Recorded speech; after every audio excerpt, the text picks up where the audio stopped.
Hello and welcome to the 101 Earth Observation Virtual Lecture Series. This series is delivered by the Satellite Applications Catapult in partnership with WILDLABS. This lecture is about basic properties of Earth observation imagery. We have seen in previous lectures the main concept of remote sensing, which is the electromagnetic spectrum. Within this video, we will see several resolution components that link to the main concept. Let's start with the first resolution, which is the spectral resolution. So we have seen how the electromagnetic spectrum can be categorized in different bands. Our remote sensing sensors, they capture a limited number of bands, and the number and the dimension of those bands or wavelength intervals is the spectral resolution. So let's have a look at this figure here, and we see at the second part of the figure, we see that we have four different bands: the blue, the green, the red, and the near infrared. So that means that our remote sensing sensor is capturing those four different bands, which are also shown as black and white figures in the stack below. Now, by combining those bands, we can create colored figure. So for example, by combining the blue, the green, and the red band, we create what is called natural color composite figure, as we see over there. This sort of images, this sort of pictures, are what we usually see with our eyes. So this is a natural color representation. And this imagery is what we see on a day-by-day basis, for example, by looking at apps in our phone, such as Google Maps, Apple Maps. So this is the type of images that we see. We can create as many color composites that we want, but I just want to showcase another very popular color composite, which is called the false color composite, which is combining the green, red, and near infrared bands. In this case, the color are not as we see, because we see, for example, that the vegetation appears as red. This is actually quite a good color composite to study vegetation, phenomena. Another resolution is the spatial resolution. The spatial resolution is the smallest angular or linear separation between objects that can be resolved. We can see an example in this figure, so where we have different resolution of an image over an arbor in the United States. So we see that, for example, just looking at the bottom, we have a resolution of 80 by 80 meters, then we move to 40 by 40, and so on. If you look at the 80 by 80, we can say that that's an arbor, as well as the 40 by 40 or 20 by 20. We start having some more information from the 10 by 10, and this information actually increase by decreasing those separation.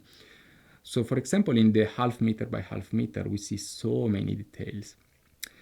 Now, why this is important? Because in order to detect, the feature, in order to detect the feature, we need to understand what is the spatial resolution of our images. The spatial resolution is generally linked to the data distribution policies. So specifically, we have like open access data that is typically up to 10 meters. So we are like in the middle of this figure. While higher resolution, they are generally part of commercial data. So this is also called very high resolution remote sensing, for example, the half meter by half meter. Anyhow, this is important to classify remote sensing sensors, not only spectral resolution, the number of bands, but also spatial resolution, how fine we can see details in the image. Now, we do not always need all the bands. It actually depends on the application. So we see this example from this. What we see here is actually from a sensor, a commercial sensor called WorldView. So again, we see all the bands in the spectrum, the visible part in the middle, the non-visible, which is the rest, near infrared and shortwave infrared. we see how the application here, they can be triggered by different bands. So let's focus on some of those. So for example, if you want to study soil and vegetation, we typically need that portion of the spectrum, so around the visible and the near infrared part. But if we want to explore more geological application, more oil and gas, we need to go further down, so in the shortwave infrared. So we see how actually, we do not always need all the bands. It really depends on the application. So this is the concept of this slide. It's very nice to have all the bands because, as I have showcased at the beginning, we can actually fingerprint the contents that we have on Earth by studying that specific trends. Now, sensors that they have like a large number of bands, up hundreds, they're called hyperspectral sensors. While sensors that they capture only one band, they're called panchromatic sensors. In the middle, usually 10, 15, 20 bands, so those sensors, they're called multispectral. There is a trade-off here between spectral and spatial resolution. Unfortunately, we cannot capture a lot of bands, so we are in the hyperspectral domain with a very fine resolution, centimeter. So there is a trade-off here. So as you see, we have a decrease in the resolution depending on the spectral resolution. But what is important here and what I want to stress is the terminology. So for the first time, we mention and we see hyperspectral. So hyperspectral are sensors that they capture, again, lots of bands. And while multispectral, a limited number of it, 4, 15, 20. Final resolution is the temporal resolution. Temporal resolution means how often and when the sensor records imagery over a particular area. I mentioned in the first video how remote sensing can provide with a systematic collection of data. Systematic collection of data means data captured at that specific times. Some sensors, they capture data in a regular way. So that means the data is captured at specific times. And the distance between the time, it's called temporal resolution. For satellite remote sensing, this is often linked to what is called repeat pass, which is when the sensor can acquire over that particular area with exact geometrical configuration. So this is the temporal resolution. If we talk about SAR, SAR is again a slightly different sensor. So we need to introduce here now the geometry of SAR. SAR has a side-looking geometry. That means that the signal is transmitted on a side. So it's not transmitted vertically, but on a side, as we see over there. The direction of the transmission is called slant range. The direction of flight is actually called differently and is called azimuth. What we capture on ground is called swath. Now, this is quite important to understand, especially this terminology, because it's very common in SAR images. So SAR are acquired in these two different directions, azimuth and range.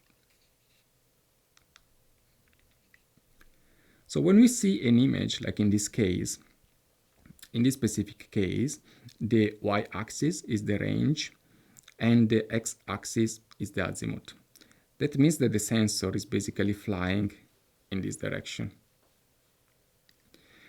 There are very specific distortions due to the side looking of synthetic aperture radar, and are mentioned here. Maybe the easier one to understand is the shadow. So what is shadow? So if you assume that this is our object and the sensor it's over here, so what we are acquiring, it's basically in this direction. So our sensors transmit and receive signal back. You can understand that whatever is here, it can be captured because it just the sensor just doesn't reach this, no? So it captures it basically. That's an obstacle. So and this area here will be then in shadow, so we won't have any contribution. This appears often as black or very dark in SAR images. Some other phenomena, they are linked again to the geometrical configuration of the scene, and are called foreshortening, where slopes oriented to the SAR sensor appear compressed, and layover, where we have a superposition of different terrain contribution. We have also an image flipping here, where the top of the mountain, in the case of a mountainous region, appears actually before the bottom of the mountain. So this is due again to to the geometrical configuration of our sensors and our geometrical setting of the scene. What is important here is to understand that there are distortions that are intrinsic to synthetic aperture radar, and these make the image interpretation slightly more difficult. So it's not as straightforward as we have for optical images due to this like signal propagation and different angles.